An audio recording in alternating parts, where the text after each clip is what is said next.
नमस्कार दोस्तों, मैं विनीत पांडे इस वक्त आपके सामने हूं। एग्जाम काफी पास आ चुका है।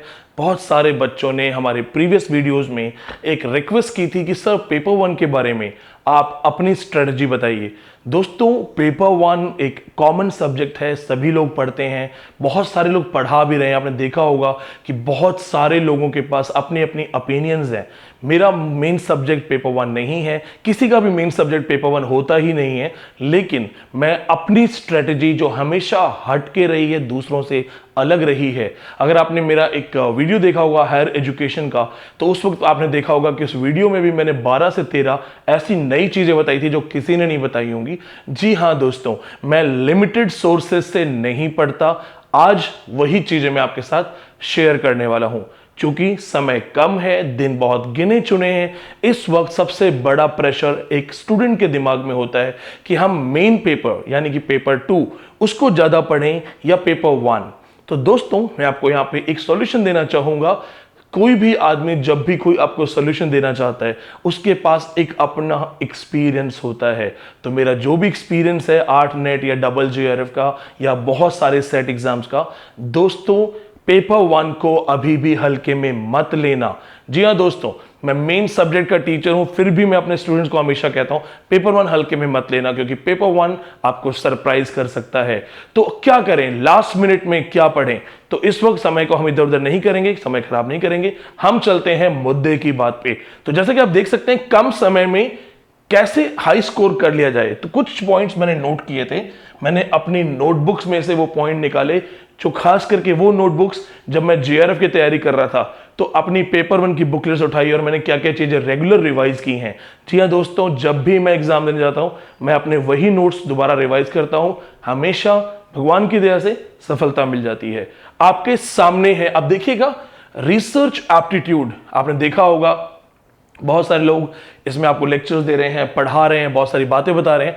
मैं आपको ये चीजें एक्सप्लेन नहीं कर रहा, ये बहुत आसान सी चीजें हैं, आप ऑलरेडी पढ़ चुके होंगे। आप जो मेरे स्टूडेंट्स हैं ऑनलाइन में, उनको ये चीजें मिल चुकी होंगी। सिर्फ ये देखना है आपको, अप्लाइड रिसर्च सबसे ज्यादा नेट के अंदर क्वेश्चन यहां से आते हैं। तो आपको क्या करना है, आज का आज इस टॉपिक को दोबारा रिवाइज करना है। फिर आपको देखना है जो क्वालिटेटिव रिसर्च है, और है यहां पे तीसरा एनालिटिकल रिसर्च। ये 3 पॉइंट्स सबसे ज्यादा पेपर में रिपीट होते हैं। पेपर वन में क्वेश्चंस भी रिपीट होते हैं, लेकिन भाषा बदल जाती है। सो टेक्निकली मेक श्योर आप क्या करें, अप्लाइड रिसर्च दोबारा पढ़ लें, क्वालिटेटिव रिसर्च दोबारा पढ़ लें, एनालिटिकल रिसर्च दोबारा पढ़ लें। इसके साथ क्वांटिटेटिव रिसर्च, डिस्क्रिप्टिव रिसर्च को भी दोबारा से देखा जा सकता है। मैं आपको कम समय में रिवीजन टेक्निक बता रहा हूं दोस्तों, मैं पढ़ा नहीं रहा हूं, मैं एक्सप्लेन नहीं कर रहा हूं। ठीक है, जिस दिन पढ़ाऊंगा, एक्सप्लेन करूंगा, इनको बहुत अच्छे से पढ़ाऊंगा। नेक्स्ट चीज आपको जो देखनी है, टीचिंग एप्टीट्यूड। बहुत सारे बच्चे इसको आसान समझते हैं, सबको लगता है बहुत आसान है, स्टूडेंट टीचर बिहेवियर पढ़ लेंगे, क्लास के इश्यूज देख लेंगे। नहीं, ऐसा नहीं है, आपको बहुत सारी चीजें हट के पढ़नी है। First of all, teaching support system. आप जानते हैं कि पहले की टीचिंग गुरुकुल वगैरह होते थे या नॉर्मल स्कूल्स होते थे, जब इंटरनेट नहीं था, तब से लेके आज तक जो टीचिंग सपोर्ट सिस्टम है, उसमें क्या क्या चेंजेस हो गए हैं। ट्रेडिशनल लर्निंग क्या थी और आज जो लर्निंग है, ICT बेस्ड लर्निंग, यानी कि टीचिंग एप्टीट्यूड और ICT के 2 टॉपिक्स को मैं मिक्स करके बता रहा हूं। ICT बेस्ड लर्निंग, एक सिंपल सा क्वेश्चन आपसे, कोविड से पहले कितने लोग ऑनलाइन प्रेफर करते थे? और आज आप देखिए, ऑनलाइन में बहुत बड़ी बड़ी कंपनियां उतर चुकी हैं, प्राइवेटली जो फंडिंग कर रही हैं, अलग से लोगों को पैसे दे रही हैं, और वो सिर्फ और सिर्फ ऑनलाइन के अंदर आ गए हैं। क्यों? क्योंकि अब जो टीचिंग मेथड्स हैं वो बदल गए हैं, बहुत सारे इसमें डिफरेंसेस आ गए हैं। तो इसको जरूर आपको पढ़ना है। इसका बेस्ट जो तरीका है पढ़ने का, वो ये है कि आप अपना लॉजिक यूज करो, गूगल वगैरह पे स्टडी करके देखो what are the changes, use your common sense. Common sense के साथ आपके ये जो है टॉपिक सॉल्व हो जाएगा। फिर एक चीज और देखिए, टीचिंग मेथड्स। हम सब जानते हैं टीचिंग मेथड्स के बारे में। टीचिंग मेथड्स आपको कोई भी पढ़ा सकता है, बहुत ज्यादा मुश्किल चीज नहीं है। लेकिन क्वेश्चन आता है कि जो टीचिंग मेथड स्कूल में है, क्या वही टीचिंग मेथड यूनिवर्सिटी में अप्लाई होता है? आप मुझसे पूछेंगे तो मैंने यूनिवर्सिटी में पढ़ा है, मुझे लगता है यूनिवर्सिटी में पढ़ाना आसान होता है, जबकि स्कूल में पढ़ाना मुश्किल होता है। आप सोचेंगे सर स्कूल के टॉपिक तो आसान होते हैं, यूनिवर्सिटी में न जाने कितना पढ़ना पड़ता है। नहीं, मेरा यहां पे पढ़ने से रिलेटेड नहीं है कि यूनिवर्सिटी में हाई लेवल पढ़ाना होता है। टीचर स्टूडेंट रिलेशनशिप, स्कूल में आपको बच्चे को यह समझाना कि जो आप पढ़ा रहे हो तुम्हारे भविष्य के लिए बहुत जरूरी है, ये बहुत मुश्किल होता है। यूनिवर्सिटीज में हमें पहले से ऐसे स्टूडेंट्स मिलते हैं जो समझदार हैं, करियर ओरिएंटेड हैं, तो उनको हमें सिर्फ एक डायरेक्शन देना होता है, बच्चे अपनी एनर्जी खुद यूज कर रहे होते हैं। अगर मैं आज बोलूं कि क्या स्कूल में पढ़ाना आसान है या नेट जेआरएफ के स्टूडेंट्स आप लोगों को पढ़ाना आसान है, मैं ईमानदारी से बोलूंगा आपको पढ़ाना आसान है। जानते हैं क्यों? क्योंकि आपका सपना आपकी आंखों में है, आप खुद पढ़ना चाहते हो, हमें सिर्फ हमारी ड्यूटी ठीक से करनी है।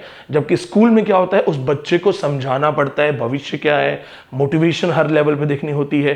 तो ये जो है यहाँ पे टीचिंग की जो क्वालिटी है, वहां पे मॉरल ग्राउंड्स की भी बात हो रही है। साथ में आप चीज को ये देखना है कि जब आप ये सारी चीजें पढ़ेंगे तो कुछ पॉइंट्स जो बच्चे इग्नोर करते हैं वो इग्नोर नहीं करना है।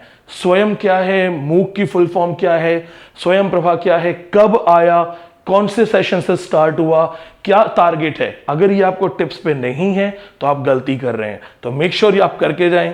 दूसरा, credit system, evaluation system. Credit system, evaluation system में आपने देखा होगा सीजीपीए सिस्टम चल गया, आजकल परसेंटेज सिस्टम चल गया। तो इनके अंदर लेटेस्ट डेवलपमेंट क्या है, सीजीपीए का फुल फॉर्म क्या है, क्या मतलब है, क्रेडिट बेस्ड जो लर्निंग है, क्रेडिट बेस्ड इवैल्यूएशन है, उसमें क्या क्या डेवलपमेंट हुए हैं, ये एक्स्ट्रा टॉपिक्स हैं। आपको लग रहा होगा कि यार ये टॉपिक्स तो हमने सुने भी नहीं है। मैं ये टॉपिक्स पढ़ के जाता हूं क्योंकि जब भी रैंडम क्वेश्चंस आते हैं, out of syllabus type question आते हैं, तो मैं अटेम्प्ट कर देता हूं उनको। यहां पे एक चीज और देखिएगा, फ्लिप्ड क्लासरूम, ये आपको आई एम श्योर आता होगा। प्रोजेक्ट बेस्ड लर्निंग क्वेश्चंस आते हैं नेट एग्जाम में, सेट एग्जाम में रिपीटेड क्वेश्चन है तो आई एम श्योर आपको आता होगा। और मॉन्टेसरी मेथड, 100 साल पुराना मेथड है, कोई नई चीज नहीं है। ये 3-4 चीजें दोस्तों जरूर रिवाइज कर लेना। ये रिवीजन पॉइंट ऑफ व्यू से बता रहा हूं, मैं दोबारा क्लियर कर देता हूं, सिर्फ अंतिम दिनों के लिए मैं आपको बुलेट पॉइंट्स बता रहा हूं कि ये जरूर पढ़ के जाना। इसके बाद दोस्तों नेक्स्ट देखते हैं। अब आपके पास है हायर एजुकेशन। आपने मेरा एक प्रीवियस वीडियो हायर एजुकेशन का, जो कि इस वक्त आपकी स्क्रीन पे भी है, इस वीडियो को आपने बहुत प्यार दिया। आपने मुझे बहुत ज़्यादा मैसेजेस भी लिखे हैं यहाँ पे कि पेपर 1 आप पढ़ाइए। ऊपर वाले ने चाहा तो मैं जरूर पेपर 1 भी आपको पढ़ाना शुरू कर दूंगा। दोस्तों कुछ पॉइंट्स याद रखिएगा, CALL computer assisted language learning, TBLL task based language learning, ये चीज़ें जो हैं जो आपके नए डेवलपमेंट हुए हैं लैंग्वेज ट्रेनिंग में, टीचिंग के अंदर, हायर एजुकेशन में, टॉप लेवल यूनिवर्सिटीज में किस तरीके से लैंग्वेज ट्रेन किया जा रहा है, ये पॉइंट ऑफ व्यू जरूर देना। ये लेटेस्ट पॉइंट्स हैं। टॉप इंस्टीट्यूशंस कौन कौन से हैं, एडवांस स्टडी कहां पे है, डिफेंस यूनिवर्सिटी कहां पे है, ट्राइबल यूनिवर्सिटी कहां पे, ये बेसिक्स है दोस्तों, बेसिक्स ये जरूर पढ़ने चाहिए। फिर आपको ऑल द यूनिवर्सिटीज, सैटेलाइट्स, कितनी यूनिवर्सिटीज है भारत में, स्टेट, डीम्ड, प्राइवेट, सेंट्रल, कितनी सैटेलाइट्स हैं जो एजुकेशन से रिलेटेड है, एकलव्य जो चैनल है वो क्या कर रहा है, या जो बाकी की जो चैनल्स हैं, या GSET का क्या है, ये आपको जरूर देखना है। Anything which is related to education वो आपको जरूर देखनी है। फिर यहां पे आप देखिएगा कि जैसे UGC का फुल फॉर्म क्या है, कब बना, फर्स्ट कमीशन कौन था, हेड कौन था, CSIR क्या है, NAC का क्या वैल्यू है, NAC की जो क्रेडिट्स हैं वो किस बेस पे दी जाती हैं। उसके बाद IITs कितनी हैं, अभी IITs ने गेट ह्यूमैनिटीज में करवाना शुरू किया है, आर्ट्स के अंदर गेट सब्जेक्ट आ गया है, इंग्लिश लिटरेचर के बच्चे भी गेट क्वालिफाई कर सकते हैं। हमारे बहुत सारे बच्चों ने 15वीं रैंक, 22वीं रैंक निकाली है। तो ये भी नए डेवलपमेंट हुए हैं कि IITs अब आर्ट्स में, ह्यूमैनिटीज में, कॉमर्स में गेट करवा रही है। एम्स जो है क्या फॉर्मेशन है, कब हुआ, कितनी ब्रांचेस हैं। फिर आपको देखना है कमिटीज कितनी हैं, एजुकेशन से रिलेटेड कितनी कमिटी बनी है, वुड डिस्पैच क्या था, कोठारी कमीशन क्या था, हंटर कमीशन क्या था, या जितने भी एजुकेशन से रिलेटेड कमीशंस बने हैं, डेवलपमेंट हुए हैं, या न्यू एजुकेशन पॉलिसी आपने अभी देखी है कि MPhil हटा दी गई, इंग्लिश को कंपलसरी नहीं रखा गया है, इंग्लिश को अब एक तरीके से इंडिपेंडेंट कर दिया कि आप पढ़ना चाहें या ना पढ़ना चाहें। ये सारे जो डेवलपमेंट्स हैं, सारी जो चेंजेस हैं, ये लास्ट मिनट रिवीजन के पॉइंट ऑफ से बता रहा हूं दोस्तों। इसलिए मैं आपको कहना चाहूंगा कि इसमें रिवीजन करते वक्त इन पॉइंट्स को आप नोट कर लो, वीडियो देख के इनको टिक करते जाओ। रिवीजन हो जाए, टिक कर दो कि हाँ ये मैंने कर लिया। इसके बाद जो आपसे लास्ट चीज है मेरी, वो ये कहना चाहता हूं, मैं आपके लिए कोशिश कर रहा हूं क्योंकि आप लोगों ने बहुत प्यार दिया है, आप लोगों ने बहुत रिस्पेक्ट दी है, आप लोग जो है वो मेरी बैकबोन है, मेरी रीढ़ की हड्डी है।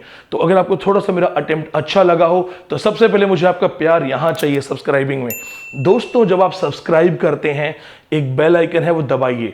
उससे फायदा क्या है, बहुत सारे बच्चे बोलते हैं कि सर आप सुबह 3 बजे उठ के पढ़ाते हैं, इंग्लिश के स्टूडेंट्स को, पेपर 1 के स्टूडेंट्स को हम आपके साथ सुबह उठ के पढ़ना चाहते हैं 3 AM सेशन।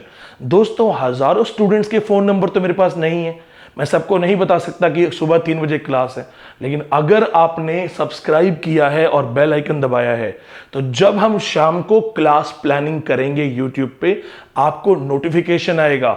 यानी कि इन शॉर्ट कोई भी क्लास ऐसी नहीं होगी आपको जो मिस करनी पड़े या आपसे मिस हो जाए। हम कोई भी पब्लिक लाइव क्लास करते हैं पेपर 1 पे, करियर काउंसलिंग पे, PhD पे, आपको सब के सब नोटिफिकेशन में मिल जाएंगे। आपका अधिकार है सूचना को प्राप्त करना। सूचना को प्राप्त करने का तरीका है सब्सक्राइब करके बेल आइकन को दबा दीजिए। Thank you so much. जय हिंद, जय भारत।